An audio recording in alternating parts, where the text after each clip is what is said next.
Bom dia a todos. Primeiramente, eu gostaria de agradecer o convite da comissão organizadora sobre o evento para poder compartilhar com o grupo, com vocês, um pouco o que a gente tem estudado em relação à avaliação de consumo de idosos no mestrado em Ciências do Envelhecimento que a gente mantém, e eu sou docente.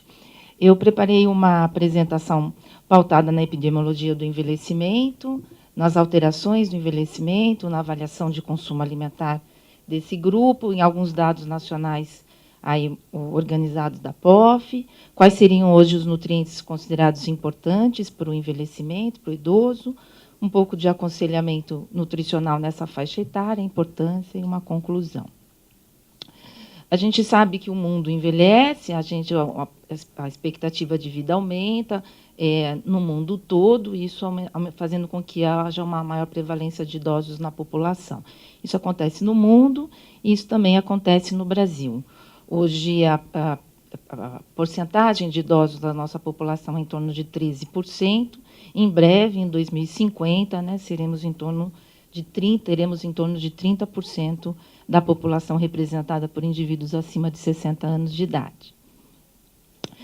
O envelhecimento ele causa importantes alterações fisiológicas, biológicas, psicológicas e sociais, que impactam diretamente nas escolhas alimentares e no consumo, na avaliação de consumo durante o envelhecimento para os indivíduos idosos.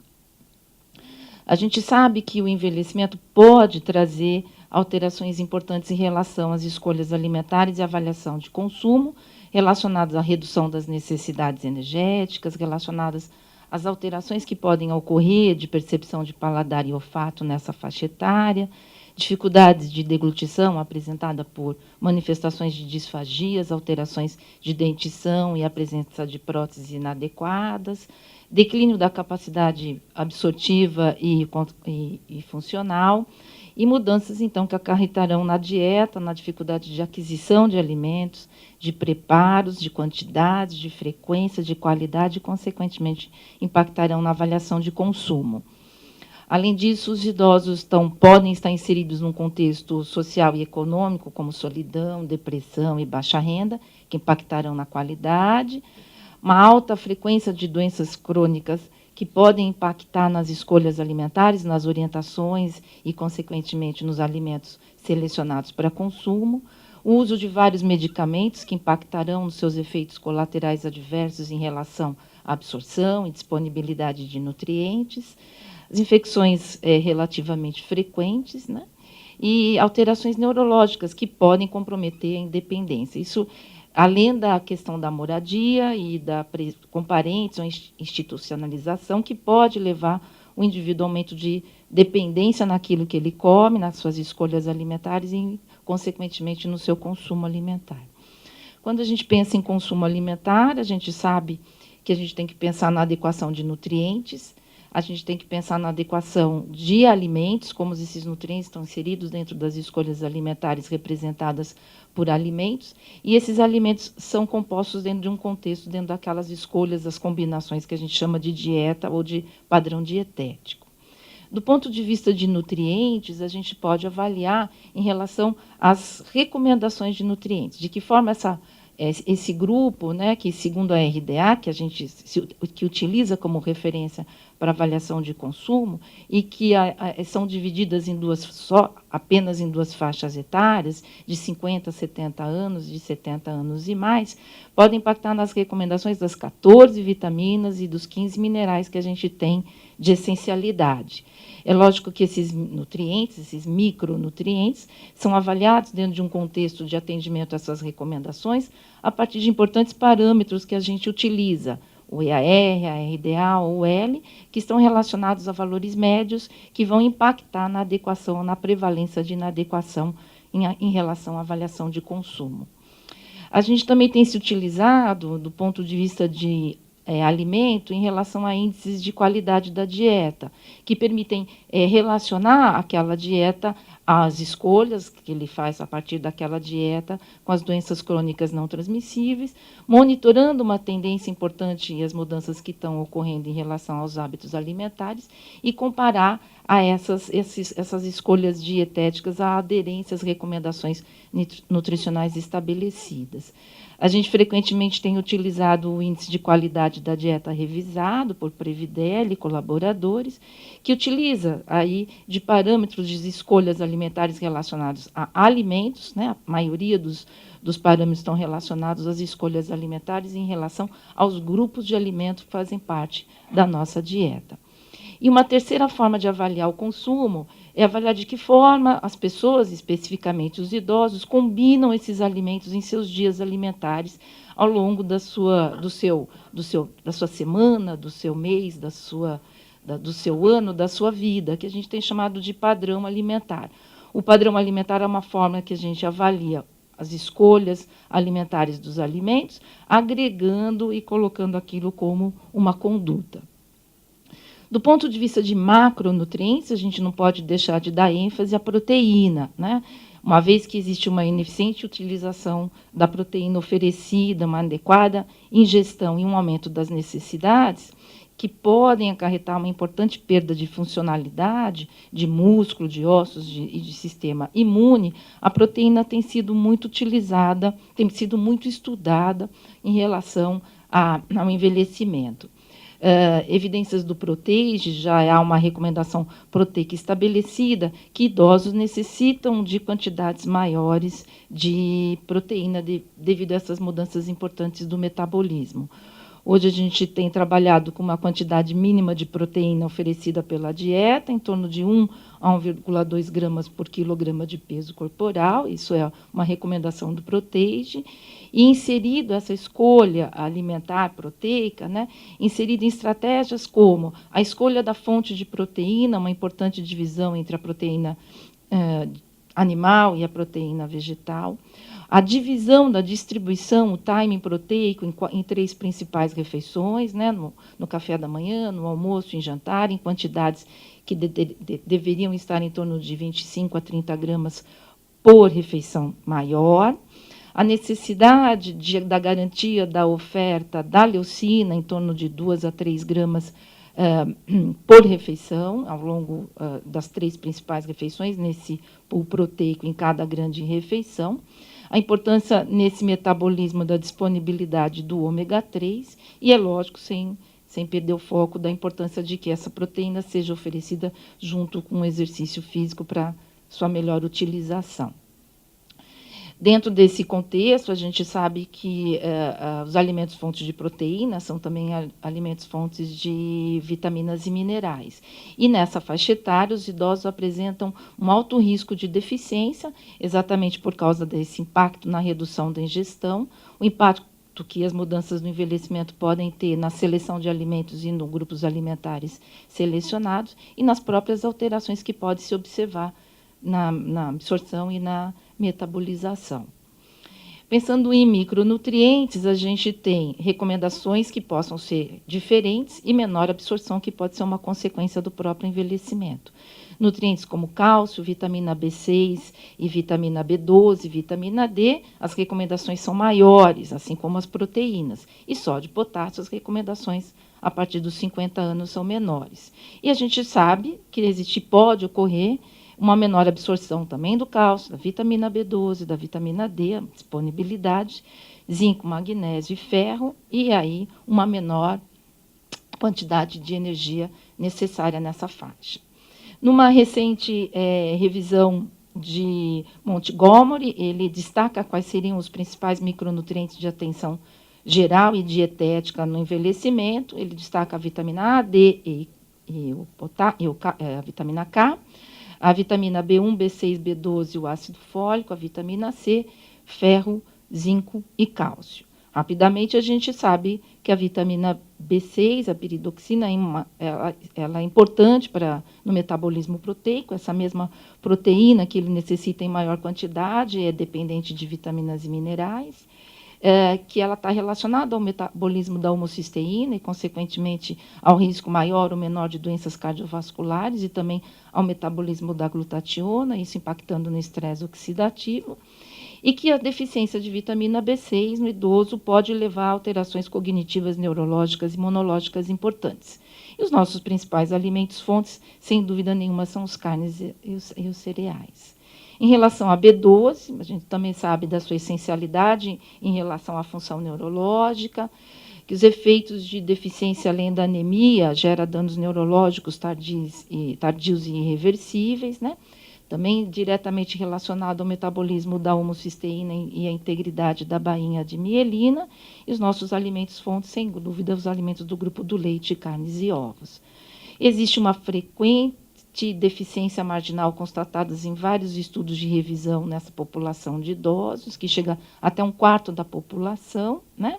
E é agravado por uma má absorção pelo tipo de vida. Frequentes hipocloridria, o uso de medicações, principalmente os antiácidos, e da metformina, frequentemente prescrita em função da diabetes nessa faixa etária. Em relação ao folato, o folato já foi bem colocado nas palestras anteriores, a importância do folato na metabolização dos aminoácidos do DNA, na regulação aí das reações de metilação. Além da anemia, a gente sabe que ela pode gerar danos pelo esse importante impacto na metilação, ela pode gerar a depressão e danos cognitivos irreversíveis, né? Diretamente associado ao metabolismo da homocisteína e o maior risco de doença cardiovascular, e que o excesso, e também isso foi falado inicialmente, é importante, que pode vir a mascarar a deficiência de vitamina B12 e, consequentemente, levar a danos cognitivos irreversíveis.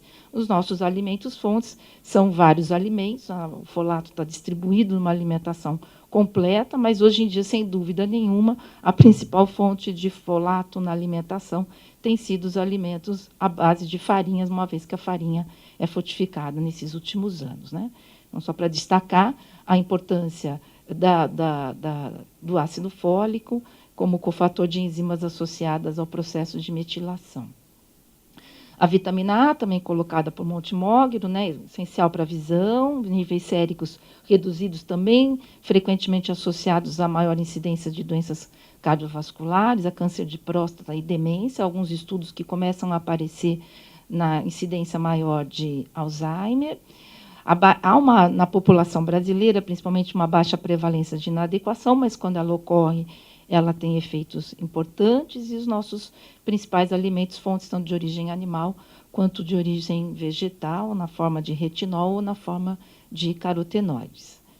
Rapidamente, a vitamina D, frequente deficiência em idoso, principalmente aqueles não expostos ao sol, né? Menor síntese, exposição solar e interação medicamentosa seriam as principais causas.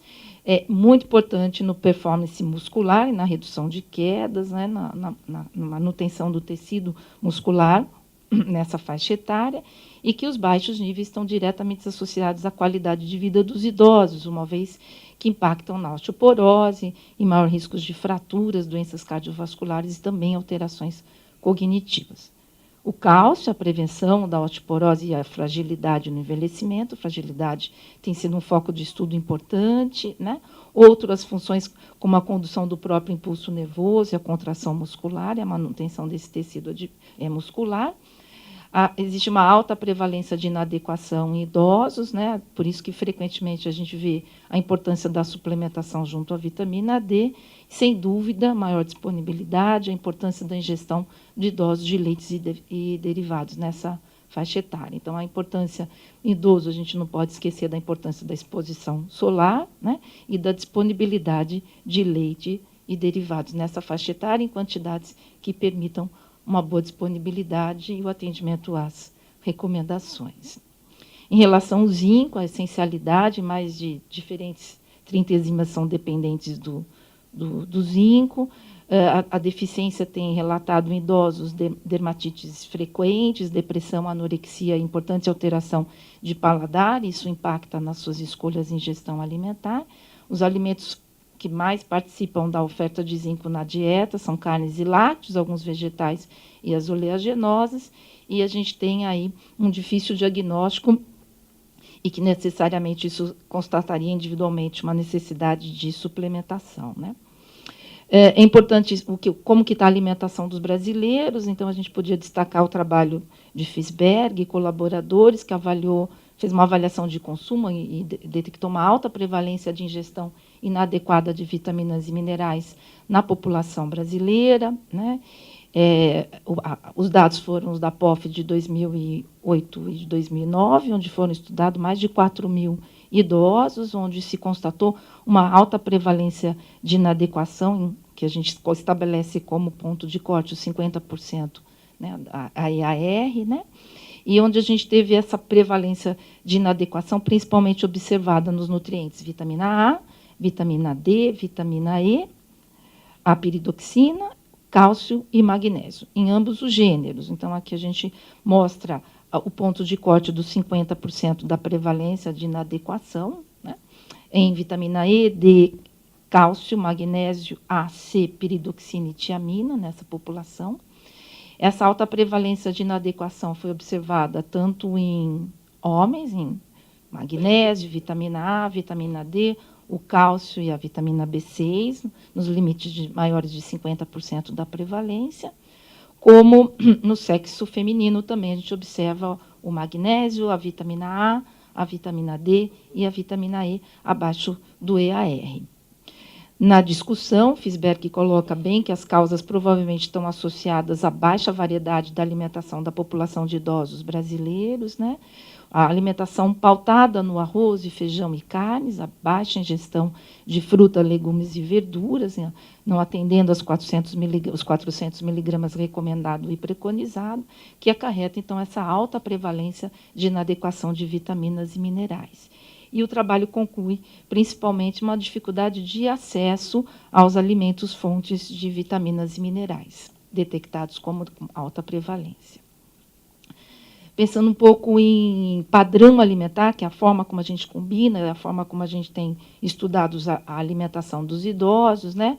Eu separei alguns estudos importantes nessa faixa etária. Existe um importante estudo australiano, que é o ALSA, realizado na Austrália com idosos, né, que identificou a população de idosos consumindo 5 padrões alimentares diferentes. E relacionando esse padrão alimentar com as doenças crônicas não transmissíveis e o câncer. E os principais resultados desse padrão alimentar de idosos constatou o consumo adequado de frutas, legumes e verduras como um fator protetor e o consumo de carne vermelha como um fator de risco. Outro estudo importante com idosos, que associou com fragilidades, que é o ENRICA, né, realizado na Espanha e na Europa, identificou 2 padrões alimentares importantes nessa população e relacionou essas escolhas, essa combinação de alimentos, com uma maior perda de massa muscular, né, e, consequentemente, fragilidade. Ele, nesses 2 padrões dietéticos, ele classificou o primeiro padrão como prudente, um padrão protetor, onde os idosos fazem o maior consumo de legumes, verduras e o uso do azeite. E como padrão ocidental, como um padrão de risco, é o uso de cereais refinados, o uso de lácteos, os integrais e carne vermelha, principalmente na forma de processada. Um estudo americano que associou o padrão alimentar com a incidência de Alzheimer, avaliando os biomarcadores e avaliando a evolução do Alzheimer, constatou também, e que estudou padrão alimentar não só na forma de alimento, mas na forma de nutriente, constatou que o alto consumo de vitaminas, nutrientes antioxidantes, vitaminas do complexo B, principalmente a vitamina B12, minerais como o zinco, teriam um efeito protetor para o Alzheimer, e o alto consumo de gordura saturada, um efeito de risco. Então, esses seriam 3 trabalhos. Nos últimos anos, eu tenho trabalhado com avaliação de consumo alimentar, identificação de indicadores dietéticos e de padrão de consumo, e, recentemente, a gente finalizou um trabalho realizado no município de São Caetano, em São Paulo, com 300 idosos, estudando não só a prevalência de inadequação na forma de micronutrientes, mas também o comportamento do índice de qualidade da dieta, do IQDR, e da identificação de padrões alimentares nessa população de idosos. A gente identificou e classificou 3 padrões alimentares. Um que a gente classificou como tradicional, que era foi um padrão composto por feijão, arroz, verduras, o azeite, legumes e frango. A gente pode dizer que é um padrão protetor, se comparado a outros estudos de padrão alimentar.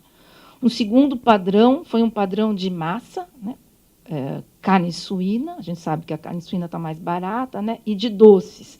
Então, nesse agrupamento de alimentos, os idosos faziam uso principalmente de massas com molho de tomate, de carne suína, doces de confeitaria e refrigerantes. E um terceiro padrão, principalmente associado a idosos mais acima de 80 anos, composto por pão com margarina, café com leite e açúcar, e o leite principalmente integral.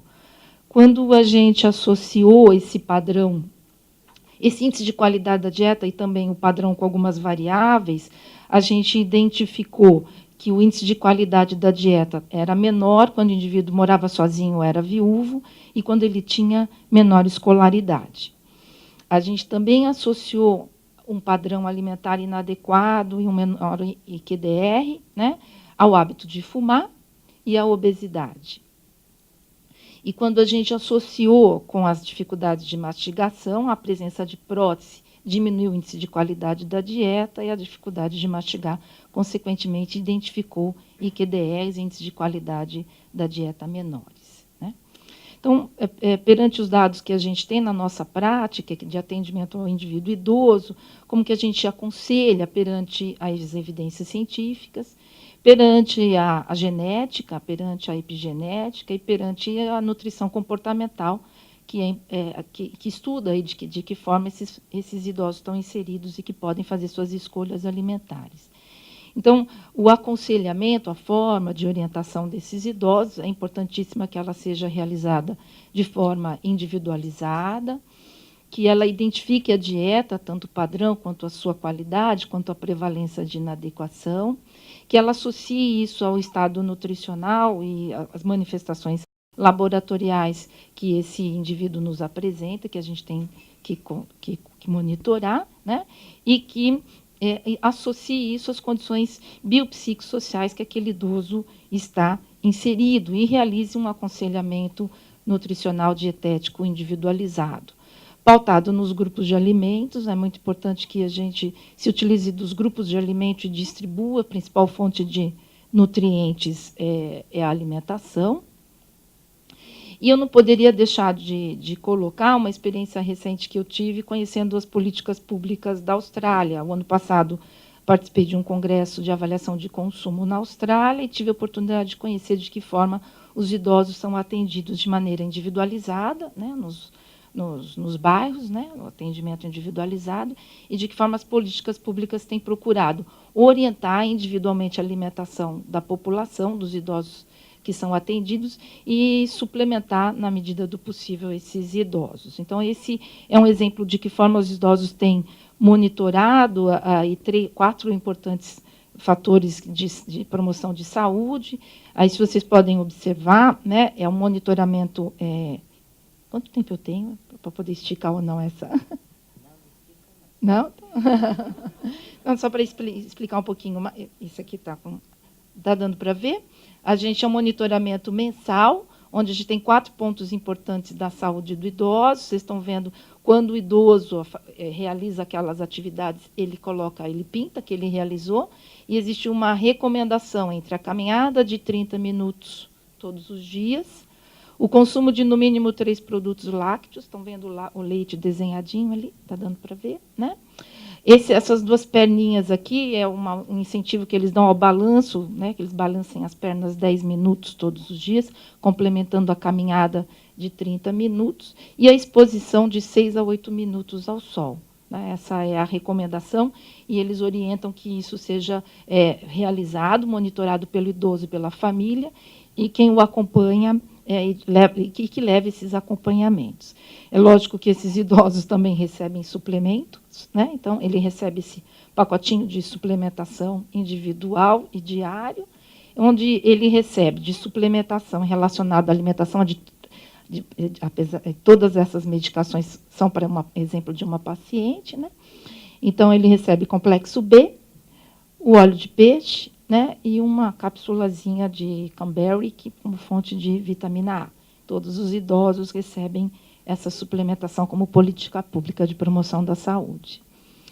Então, a gente, para finalizar, né, a gente não pode esquecer que a alimentação do idoso é complexa e requer uma atenção realmente individualizada. Todos os nutrientes e os grupos são importantes e dispensáveis para a promoção, apesar de alguns serem especificamente mais importantes, né? Sem dúvida nenhuma, a adequação na ingestão do grupo dos leites e do grupo das carnes vão ser indispensáveis para o atendimento a essas vitaminas e minerais mais importantes na promoção da saúde, né? São fontes de proteína, serão fontes de vitamina B6, de vitamina B12, cálcio, selênio e zinco, né? E a suplementação ou uso de alimentos fortificados deve ser considerado individualmente para a promoção da saúde e do bem-estar dos nossos idosos, né? A gente não podia deixar de colocar que são novos tempos com velhos hábitos, né? Na promoção da saúde daquela população que vai crescer e que vai requerer muita da atenção de todos os profissionais de saúde e do trabalho conjunto de todos eles, né? Muito obrigada pela atenção. Era essa a minha mensagem. Senta aqui já.